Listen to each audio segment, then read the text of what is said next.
fans of all ages, this is indeed the Morik podcast. Thank you very much for tuning in. February 7th, 2015. We are 11 days away from pitchers and catchers. We are 6 days late of the Super Bowl. What a game it was. We haven't seen grass in quite a long time, so I hope all of you are staying nice and warm. We had a lot to talk about, some stuff going on with Chris Paul, some stuff going on with A-Rod, but first we got to go with the big game, Super Bowl 49 last Sunday in Glendale, Arizona. The New England Patriots took down the defending champion Seattle Seahawks by a score of 28-24. Julian Edelman with the game-winning touchdown. We all know that the Seahawks should have given the ball to Marshawn Lynch. Quick slant over the middle. Terrible, terrible play call. I understand throwing the ball, okay. But if you're going to throw the ball, you got to give it to a fade. You got to throw a fade to Baldwin or Curse or Matthews, who was going off that day. We never even heard of the guy. But obviously, the better decision would have been give it to Lynch. The guy showed you a couple plays prior that he can get to the end zone, no problem. I saw a couple really good stats, though. The Seahawks gave it to Marshawn Lynch 5 times in the regular season at the 1-yard line, and he only got in the end zone 1 time. I thought that was a little interesting. I saw a stat where I couldn't remember, it was a Patriots stat that, the opposing team either scored once or the Patriots only held them once. I wasn't sure, but there were a couple interesting stats going on with this game. But I think you have to throw those stats aside, give it a Lynch at the 1-yard line. The guy, that's what he's made for. This guy is made for pushing the line forward. His name is Beast Mode for a reason. You got to give him the ball. And that cost them a back-to-back. That might cost Pete Carroll a chance at Canton, Ohio. He would have had 2 rings. Right now he only has 1. But that's the obvious about the Super Bowl. We all know that they should have given it to Lynch. I don't think that's news anymore. It's a week old. I think there are a couple of things I want to talk about. First is the Seattle Seahawks in general. After the interception to Malcolm Butler, the Patriots were at their own half-inch line, and they had one of 2 options. A, take the safety, or B, draw the Seahawks off sides. Why were the Seahawks trying to pressure so hard? Let them use a timeout, and if they call hike, they're probably either going to give you points, or you can rush the line, force a fumble, get a safety. Why in the world are they running off sides? They ran off sides. They got ahead 5 yards. Now they could easily take a knee and win the game. That was more important. That you can call that more important than the interception. You get a safety in. You get 2 points. You're in field goal. Well, not if you need a field goal to tie or win the game, and you get the ball with a half a minute left. That's plenty of time. And for Russell Wilson, who's a playmaker, you had plenty of time to score. All they had to do is just sit there. You know that a team is going to try to draw you off sides. They say don't move until you see the ball. And then they got another 5 yards there at the 6-yard line, and they needed the clock out and won the game. And then they got so mad at themselves that they decided to start a brawl. That's really going to help, isn't it? That really showed Seattle's true colors. I've never liked Seattle. This Super Bowl, I don't like the Patriots just because they're the Patriots. And I hate Seattle because they're lunatics, all of them. And I wasn't rooting for anyone in the Super Bowl. I was rooting for myself to win money. And that's what I did.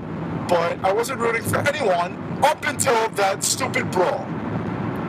That brawl made me root for the Patriots, That brawl made me realize, hey, good for Tom Brady. He won his 4th. He's arguably the greatest quarterback of all time.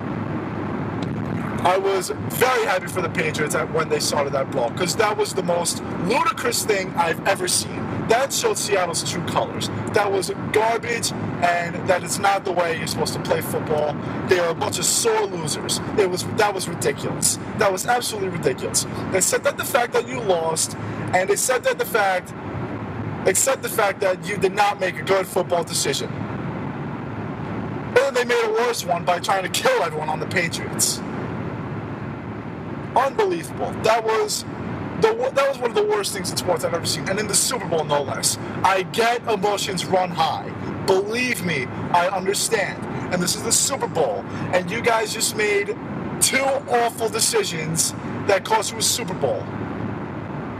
But don't take it out on the other team. Take it out on equipment in the locker room, whatever you have to do. Don't take it out on the other team. Show some sportsmanship. Who saw Richard Sherman go up to Tom Brady? Talk about sportsmanship. That was awesome. This guy, known for being a tool, known for talking and surely backing up his talk.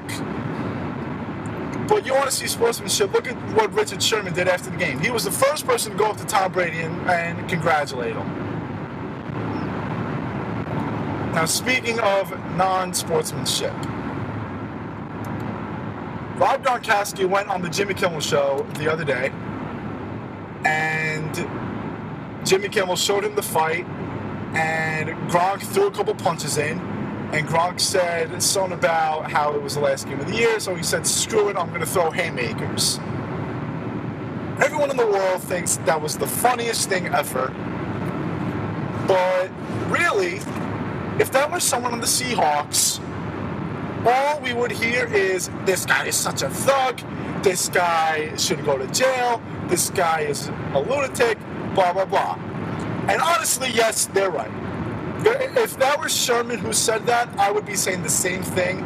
But it's Gronk, and everyone says, oh my God, this guy's so cool, he's such a baller, he deserves it, he won a Super Bowl, of course he can fight whoever he wants to, blah, blah, blah. We have to start taking double standards out of sports. We have to start taking them out of society. It was cool that Gronk said, I'll admit, when Gronk said it, I was laughing.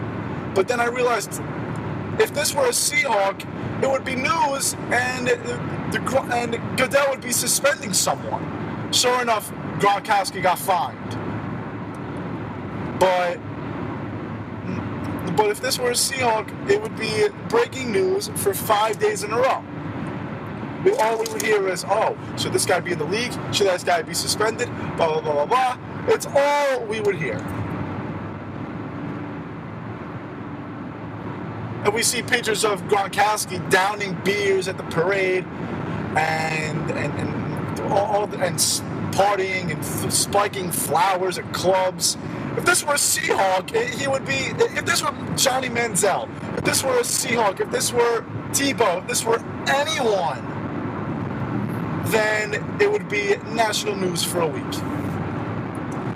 But Gronkowski has this wit about him that makes him lovable, and I love Gronkowski. I love him. I'm talking about myself here.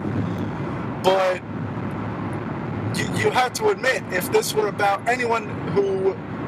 If this were about a guy not named Rob Gronkowski, then all we would be talking about is how much of a thug he is.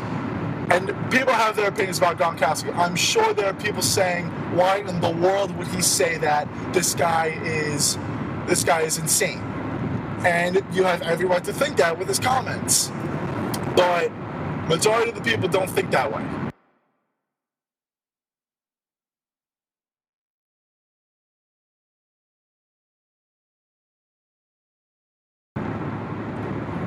So now going back to the actual Super Bowl, and let's get into legacies really quickly. As soon as Russell Wilson threw that interception, as soon as the Patriots won, I saw a bunch of tweets saying Tom Brady's the best quarterback of all time. He just got his fourth Super Bowl ring. I'm not taking anything away from Tom Brady. The guy is unbelievable. You can give him me as a wide receiver, and we'd still win the AFC East. The guy is that much of an amazing player. But the reason why he won his fourth Super Bowl ring was because Pete Carroll made an awful decision to throw the ball. The reason why he won a couple Super Bowls 10 years ago was because of Vinatieri knocking down 2 clutch field goals. Without those field goals, without that bad play call, he has 1 Super Bowl. A common debate today is who's better, LeBron or Kobe. I say LeBron, a lot of people say Kobe. Why do a lot of people say Kobe? Because Kobe has 5 world championship rings and LeBron has 2. Okay, who's the greatest player of all time in basketball? Michael Jordan, right? How many championships does he have? 6? Look up Bill Russell. The guy won 11. Who's better, Derek Fisher or LeBron? Oh, LeBron, right? How many championships does Derek Fisher have? 5. If Allen Iverson won a couple rings, he would be top 10 players of all time. And in my opinion, he might be top 10 players of all time. Because when someone asks me who is the greatest, like who's better, I look at skill. I don't necessarily look at legacies. I look at more averages and numbers than I do the number of championships. Because it takes a team to win a championship. It doesn't take a team it does, but when you look at touchdown, how many touchdowns a guy throws, you don't necessarily look at, this guy was responsible for 10 of those touchdowns. He caught 10 of those. He caught whatever that. That's why when I saw a bunch of people saying Tom Brady's the greatest, he was 2 field goals away and 1 touchdown away from having 1 Super Bowl ring. If Vinatieri doesn't knock down those field goals in Super Bowls, 35 and 34, I think? Or something like that. I don't remember. If he doesn't knock down those field goals, and if they give the ball to Marshawn Lynch and he scores, or if Russell Wilson doesn't throw an interception, is Tom Brady still one of the best quarterbacks of all time? If Peyton Manning doesn't throw that interception to Porter in Super Bowl 44 against the Saints, Peyton Manning has 2 Super Bowls, and people already say that he's one of the greatest of all time. But if he had that 2nd Super Bowl ring, then people would be going ballistic. People were saying after Eli won his 2nd Super Bowl that he was better than Peyton, myself included, because I was brainwashed. Eli Manning is not better than Peyton Manning because he has more Super Bowl rings than him. People need to realize that when someone asks who is better, you need to look at their numbers and not their legacy. Now, believe me, every team, every player fights for the championship. I get it. That's the ultimate goal. But don't say that someone is better just because of how many Super Bowl rings they have or how many World Series championships they have. Look at the way they play the game. Look at their individual numbers. Look at their stats. Like I said, Derek Fisher, 5 World Series. LeBron has 2. Who's better? LeBron. Michael Jordan and Bill Russell. Most people will say that Michael Jordan's better. But Bill Russell he needs another hand for his NBA championships. He has 11. I can go on and on about this. Again, not taking anything away from Brady. The guy, he once had Wes Welker. He once had Randy Moss. And when those guys were gone, he had Julian Edelman, who used to be a nobody. He had Danny Amendola, who used to be a nobody. And what did he do? He's thrown for 4,500 yards and 30-some touchdowns. Tom Brady is an excellent quarterback, and believe me, I think he's one of the greatest of all time, if not the greatest. But I don't think he's the greatest because he has 4 Super Bowl rings.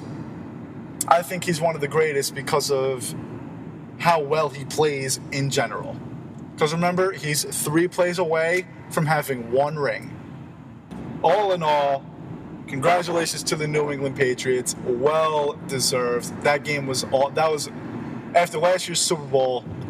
We needed a great Super Bowl, and that was a great Super Bowl.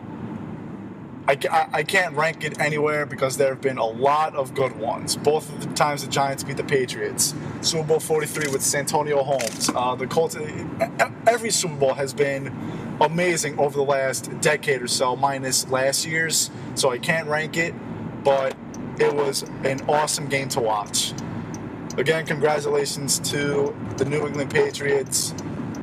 Congrats to Brady on his fourth, and Belichick and Robert Kraft, Gronk on his first. A lot of first-timers on that Patriots team. Well-deserved. Congratulations. Moving on to the hard floor. Chris Paul got fined $25,000 because he said that the NBA isn't for a female ref. Chris Paul, if he's getting fined because he's ripping a woman, that is ludicrous. That's ridiculous. I didn't watch the game against the Cavs, but I heard women were calling in saying the NBA is not for this woman. I think someone called in a radio, I think it was The Herd, and someone said the Clippers are trying to run the court with the basketball, and the woman was telling them, whoa, whoa, whoa, slow down. That right there is taken away from the game.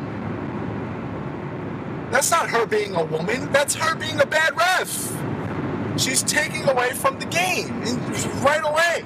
When someone's trying to move the ball and the ref won't let it happen, that's ridiculous. And 5 technical fouls, woman or man, is ridiculous.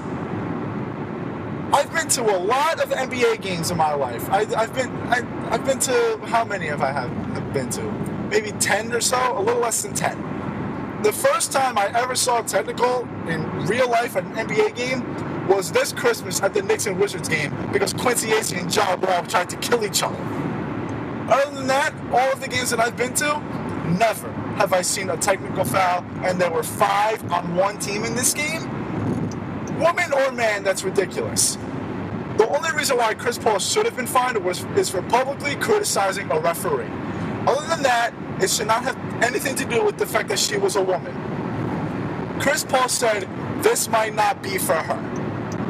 What is he supposed to say? This might not be for it? This might not be for that referee? She's a woman! Of course she's going to say her. What else do you want it to say? Come on! Stop it. It's a woman. This might not be right for it.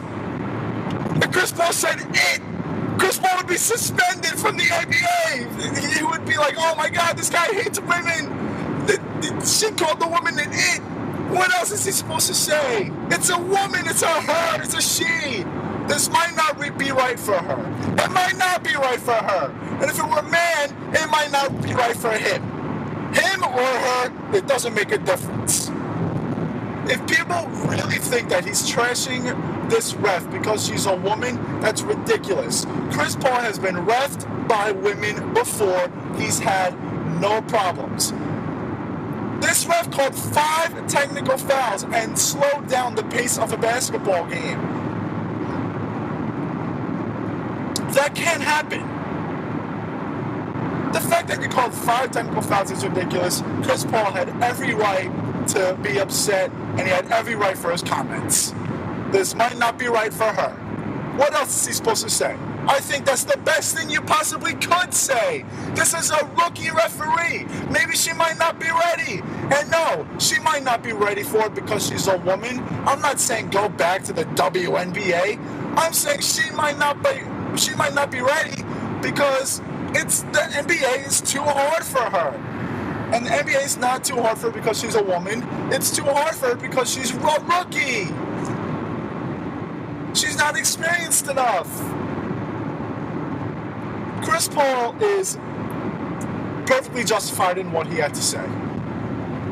And if people think otherwise, if people think that he was trashing her because she's a woman, stop it. That is ridiculous. There was nothing more that he possibly could have said. And they were angry. They got 5 technical fouls. They were getting killed by 30, 40 against an unbelievable Cleveland team right now. Chris Paul is well justified in his actions. And I understand the fine for publicly criticizing a ref, because when you say something about a ref, you get fined right away. So of course he's going to get fined, but that's the only reason why he should get fined. I get updates. Chris Paul gets fined for saying this might not be right for her. He didn't get fined because of that. He got fined for criticizing a ref, at least in my opinion, and I think that's what he should have gotten fined for. That's so stupid. It's so dumb. She's a woman. You can't call her an it. Speaking of it, Alex Rodriguez has been granted a meeting with Yankee officials.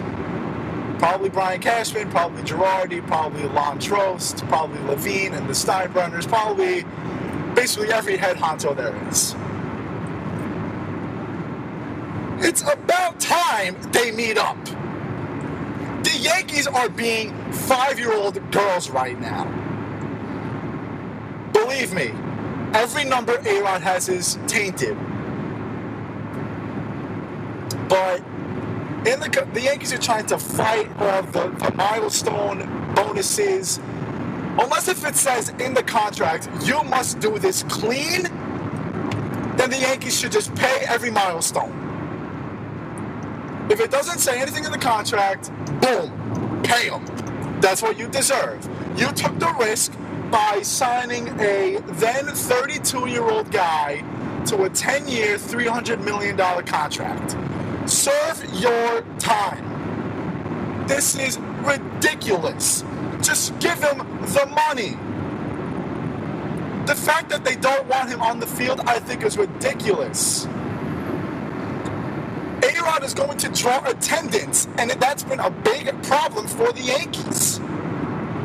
I saw stadiums empty last year. It was Derek Jeter's last season. The stadium was empty. The year before that, it was Mariano's last season. The stadium was still empty. A-Rod is going to draw attendance. Why wouldn't they want him on the field?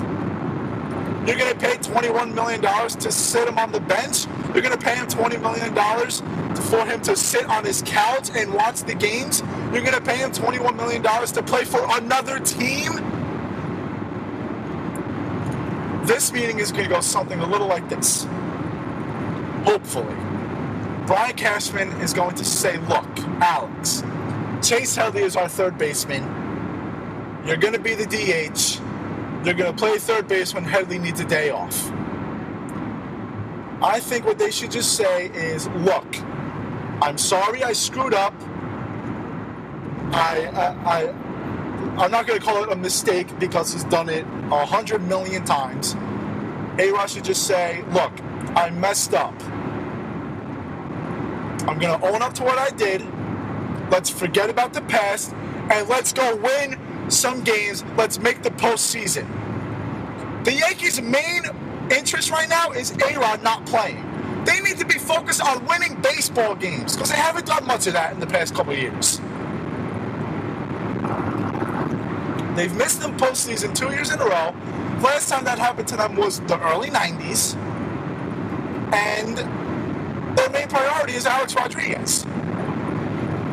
They need to go up to Alex and say, look, we're going to forget about the past. We want you to come here. We want you to win baseball games. That's it. And what are they doing? Oh, my God, we got to worry about paying Alex this. We got to pay Alex that. Just shut up and play him. This meeting better go well.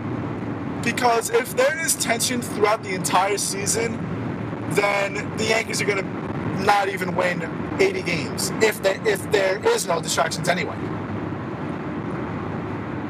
The Yankees need to stop worrying about all the distractions.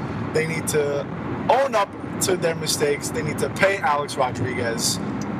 And that's it. Alex Rodriguez is insane. It takes someone really, it takes a devil to sue everyone who is telling the truth and lie about it the entire time and say they're lying. It takes someone really special, quote unquote. But all I know is that I want Alex on the field opening day, I'm going to cheer for him. Because why? I want the Yankees to win. Game 7 of the World Series, A-Rod is up with 2 outs in the bottom of the 9th. A hit, they win the World Series. An out, they lose. I'm sorry, I'm rooting for Alex to get a hit. Simple as that. Why in the world would I want him to strike out and have the Yankees lose? That's just me. Believe me, I get that people don't like Alex. But are people going to really cheer if he strikes out? Oh, yeah, my favorite team just lost. I'm sorry, I'm taking the win. I'm sorry. It's about they should have been meeting this whole offseason. I don't get it. Like, they're under bad terms, I get it. They're trying to figure out their money issues, I get it. But they're being so immature about it. Do you really want that much tension in the locker room? Della Betances said, we're welcoming back A-Rod with open arms. Why isn't the upper management doing that? I get you don't like him, but come on. Just meet up with the guy, admit your faults, and get back to what's more important, winning baseball games. I get people are saying get rid of him, just pay him off. It's not that easy when it's your own money. If you were throwing away $61 million, then I want to see if it was that easy to just cut the guy. If the guy stinks and is batting 0-90, then yeah, get rid of him. But if he's somewhat producing, keep him on the team. Your fault for offering this guy $300 million for 10 years as a 32-year-old. All right, that does it. 18 episodes down, and we got a lot more to go. Check out my Twitter at Morik Sports. A couple articles out in the Ramapo newspaper about Martin Brodeur retiring, and an article about Ramapo swimming. Make sure you get a good look at those. A lot more articles to come. Let's talk bye and see you later. Take care, everybody.